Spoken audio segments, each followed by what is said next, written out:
In 1939, Hitler invades Poland from the west and Stalin invades it from the east, so they divide the country between them. Polish army officer Janusz has been captured by the Soviets, who want him to sign a document that claims he's a spy. Since this is a lie, Janusz refuses to sign. At that moment the soldiers bring Janusz's wife, who has been tortured to the point she calls Janusz a spy too. He cries as he denies it, but the soldiers have a document she signed detailing all his sabotage activities.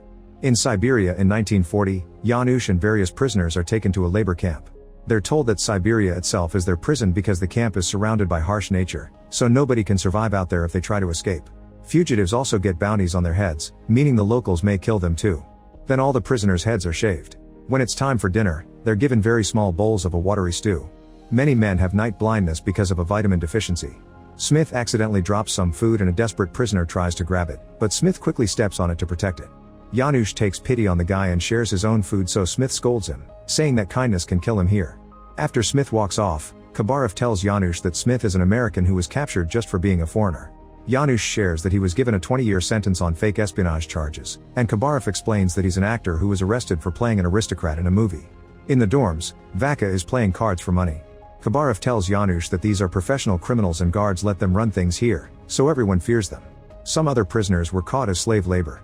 Janusz wonders about the possibility of escaping, but Khabarov says it's impossible and warns him that Stalin has eyes and ears everywhere. At that moment Vaka asks another prisoner for his jacket. When the guy tries to stand up to him, Vaka pulls out a knife and stabs him. Then other men take the guy's sweater and pass it to Vaka, who uses it to pay his debt. As days pass, Janusz gets used to the routine in the camp. The prisoners must spend their time mining or chopping wood in the snow. They're given little food and their sleeping quarters aren't warm at all. They aren't given new clothes either, so a prisoner fixes his broken shoes with candle wax.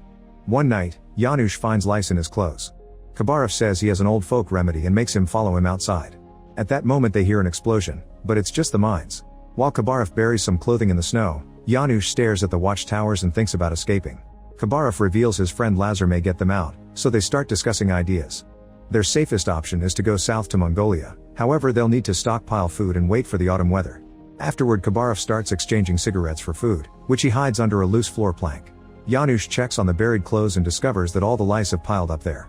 Sometime later the soldiers are trying to take the prisoners to work, but a heavy snowstorm is making it hard to walk and some men collapse. The soldiers make the prisoners lie down for a while, saying they don't care if they die. When Smith complains he gets a gun pointed at his head, but he ignores the guard and walks toward the forest. Then the soldiers decide to also take the group to the forest to take shelter.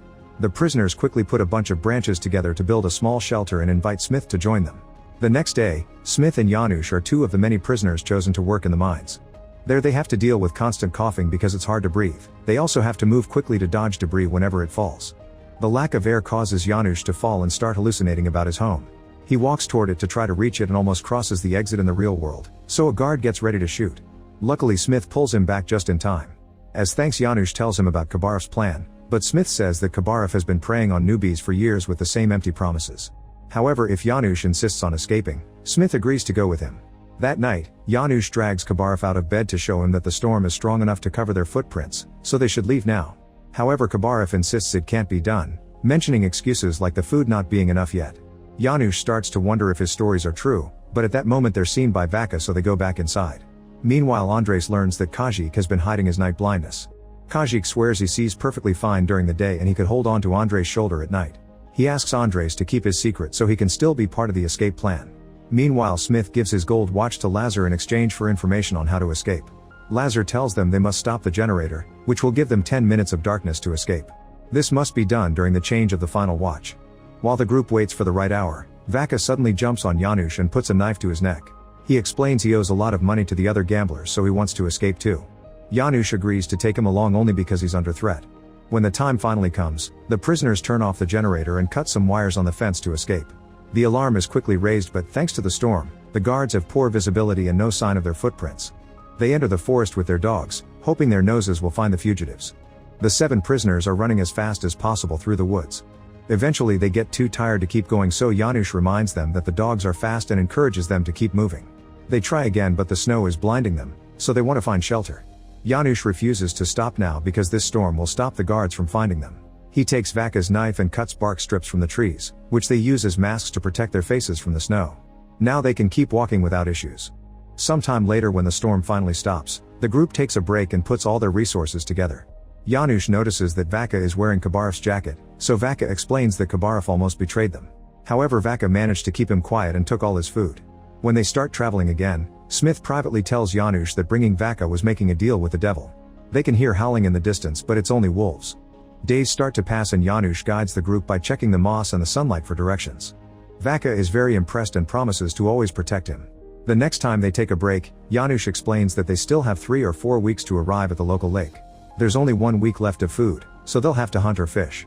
Vaca wants to rob farms but the others refuse. Meanwhile, Kajik goes looking for wood but night falls, so his sight fails him and he gets lost. He starts wandering as he looks for the way back to camp, however the cold causes him to hallucinate.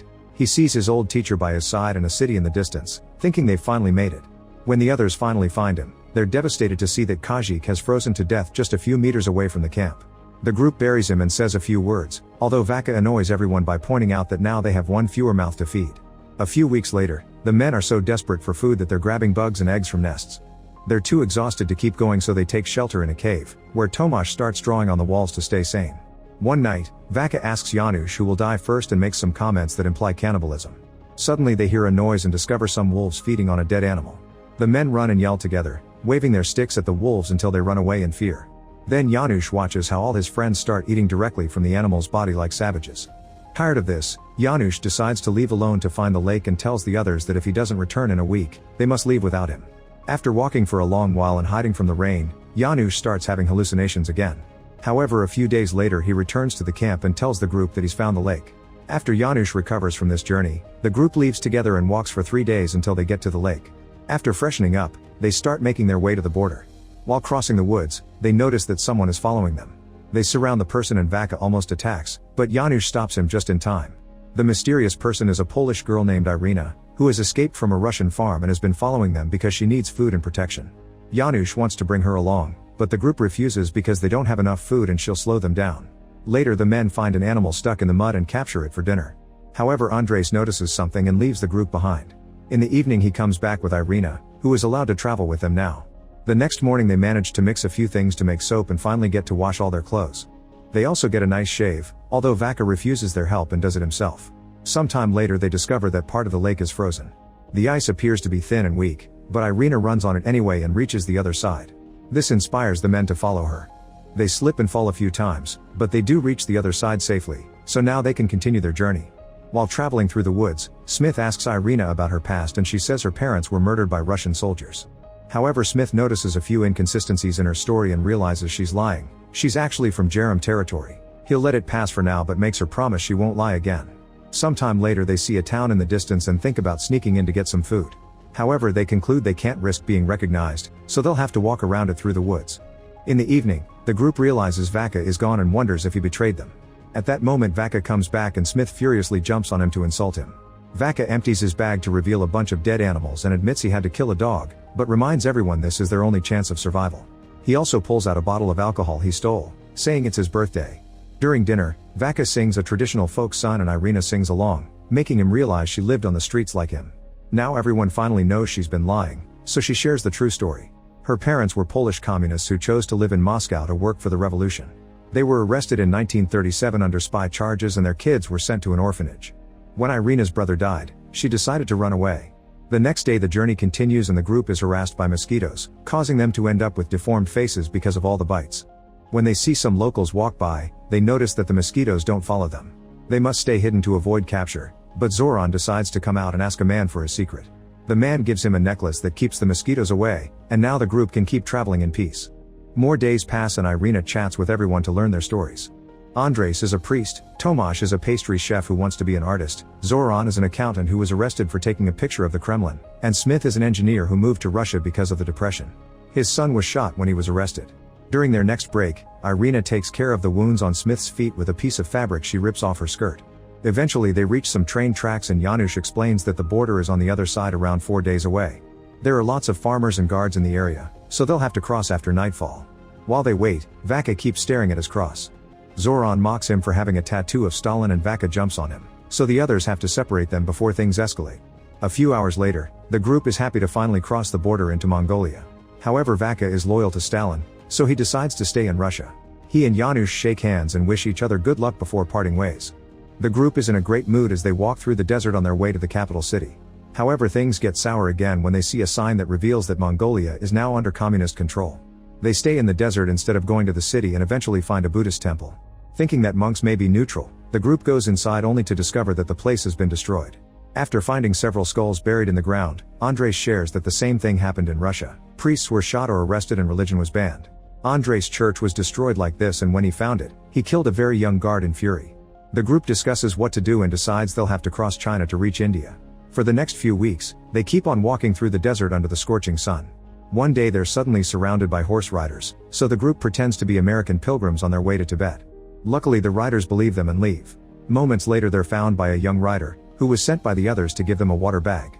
Days continue to pass and the group uses branches and pieces of fabric to protect their heads and feet from the sun. They also have to ration the water very carefully, but they end up running out anyway. Smith thinks he sees some trees in the distance, but Janusz explains it's just a mirage and wants to keep moving south. When Smith freaks out, the others quickly calm him down and decide to follow him. After walking for a while, they see a bird flying above them, which proves they aren't imagining things. The group gets excited and runs as fast as possible until they find a well. They drink lots of water and camp there for the night. In the morning, they fill as many bottles and pots as possible with water and go back to walking south.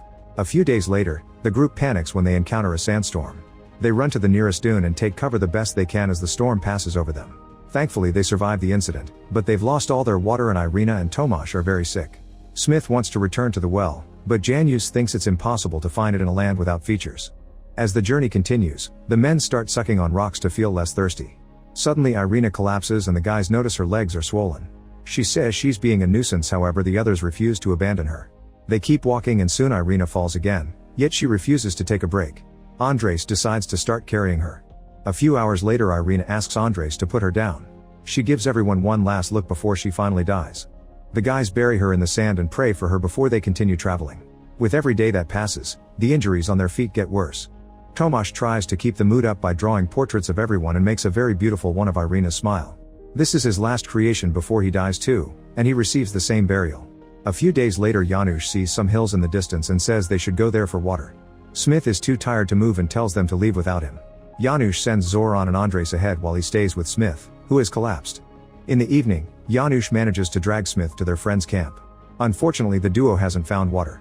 The next morning, Zoran wakes up when he feels a snake moving between his legs. He starts following it until he finds a tiny puddle of water. The men lie down to drink from it and pour some into Smith's mouth since he can't move. Then they kill the snake and cook it for lunch. While eating, Andres loses a tooth. That night, Smith tells Janusz that they should leave him behind and says this is his punishment for what happened to his son.